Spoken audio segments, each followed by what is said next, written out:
Bonjour à tous, bienvenue sur la chaîne dédiée à la construction. Vous êtes un particulier, un professionnel, vous avez un projet de construction, de rénovation ou d'extension. Sur la chaîne Bâtifil, je mets à disposition mes 25 ans d'expérience en tant que maître d'œuvre pour vous accompagner dans ce projet. On abordera ensemble les étapes cruciales, les problématiques, les solutions pour réussir votre projet. C'est le printemps, madame a envie de changement et elle vous dit: et si on refaisait la salle de bain?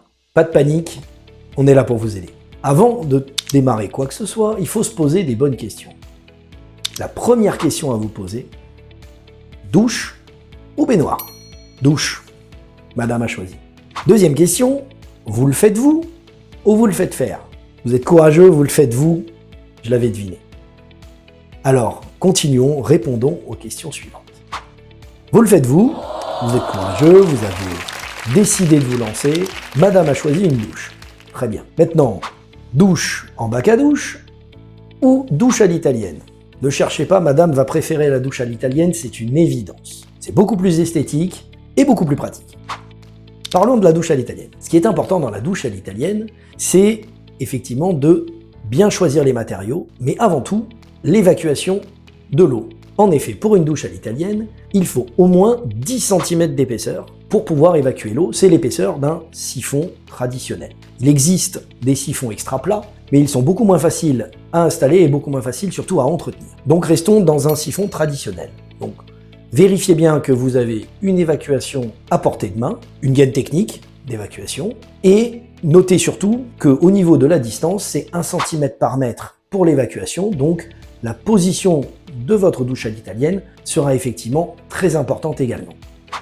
Vous avez trouvé la position, vous avez vos 10 cm, vous avez repéré votre évacuation, c'est parfait, vous avez déjà bien avancé dans votre projet. Une douche à l'italienne, c'est un bac à douche étanche qui va être revêtu de carrelage, idéalement le même carrelage que votre salle de bain. Donc plusieurs options et plusieurs produits sont disponibles pour faire un bac à douche à l'italienne. Moi je vous conseille le bac à douche en polystyrène, préformé, intégré directement avec un siphon, c'est le plus simple à mettre en œuvre. Vous en trouvez chez tous les fournisseurs de matériaux. Vous allez donc installer votre bac en polystyrène, vous allez appliquer l'étanchéité. Très important sur l'étanchéité, je veux vraiment faire un arrêt sur ce sujet-là.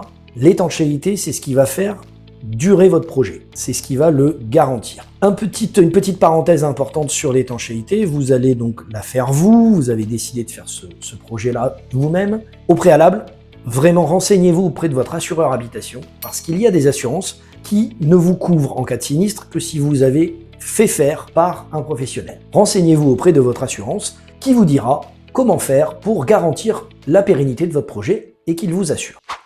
Vous avez donc au préalable renseigné ces éléments d'assurance, vous pouvez maintenant vous lancer dans les travaux. Donc le bac à douche en polystyrène est installé, le siphon, les raccordements sont faits, vous appliquez votre étanchéité, pensez à l'appliquer sur une hauteur suffisante, je conseille 2 mètres de haut pour être totalement en sécurité, surtout si vous êtes en appartement. Vient le moment de mettre en place le carrelage. Donc vous avez choisi les carreaux, madame a eu tout le loisir d'épurer tous les magasins pour faire son choix. Très important, malgré tout, c'est la dimension des carreaux. Notez que pour toute dimension de carreaux, il y a une colle adaptée. Donc, regardez bien sur les sacs, il y a la dimension des carreaux qui sont adaptés à tel ou tel type de colle. Pour les joints, je vous conseille de prendre des joints hydrofuges, très important. Ça limitera l'apparition des champignons, les micro-fissures et donc les problématiques dues à des infiltrations. Vous avez donc réalisé votre bac à douche, il est carrelé, la faïence est montée.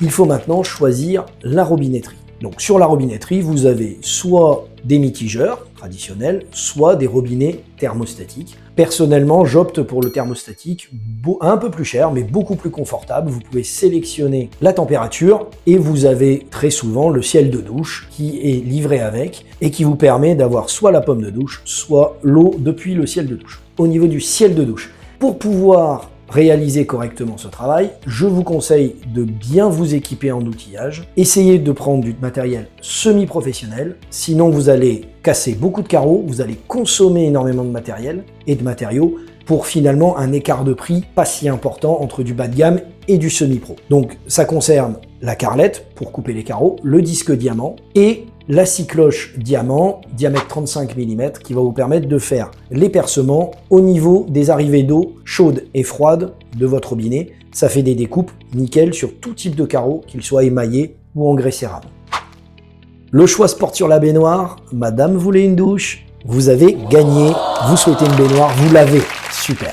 Pour la baignoire, c'est beaucoup plus simple. Il y a quelques étapes importantes à ne pas louper. Je vous les détaille maintenant. Baignoire, le choix, baignoire en acrylique ou baignoire en acier, baignoire standard ou baignoire balnéo. Je vous conseille la baignoire en acier, elle est plus solide et se déforme moins dans le temps. Pour la balnéo, elles sont souvent beaucoup plus grandes et elles nécessitent un apport en électricité, souvent 32 ampères, qui n'est pas forcément évident à amener en rénovation, puisque la 32 ampères, on ne la trouve que dans la cuisine lorsqu'on est en réno. Vous partez sur une baignoire en acier, c'est très bien, 2-3 points de vigilance, le joint d'étanchéité à faire 2 fois, c'est-à-dire une première fois baignoire contre cloison ou baignoire contre mur, et une deuxième fois, une fois que la faïence est posée, donc c'est très important, 2 joints d'étanchéité. Vous avez choisi de faire les travaux, ne vous inquiétez pas, c'est normal. Le bricolage, c'est pas votre truc, vous avez décidé de le faire. Pas de souci, on est là aussi pour vous, on vous explique tout. La première chose qui est importante, c'est de choisir les entreprises. Vous allez avoir pléthore d'artisans qui vont vous vendre des produits, ils vont surtout vous vendre du rêve avant de vous vendre de l'efficacité. Je vous propose et je vous conseille de sélectionner 2 entreprises. Une pour la partie plomberie et une pour la partie carrelage peinture. Vous serez sûr d'avoir des professionnels dans chaque domaine spécifique. Deuxième chose importante, demandez-leur leurs assurances respectives. Responsabilité civile et décennale. S'il se passe quelque chose, votre assureur vous les demandera.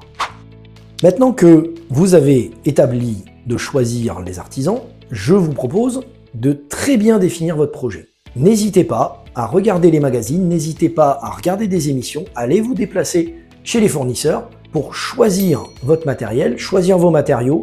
Vous gagnerez énormément de temps sur les devis et vous saurez de quoi vous parlez. Ça, c'est très important.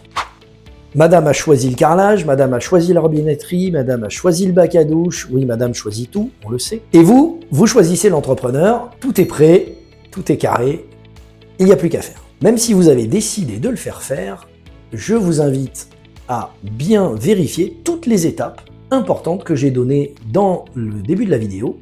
Ce sont les mêmes, il faut vérifier que vos artisans respectent bien les pentes d'évacuation, l'étanchéité, les hauteurs, le type de colle. N'hésitez pas à faire des checkpoints de vérification avec eux pour bien vous assurer que le travail est respecté. Nous voilà arrivés au terme de cette émission. J'espère que toutes les informations vous ont aidé, vous permettront de mener à bien votre projet et j'espère vous revoir très rapidement. À bientôt.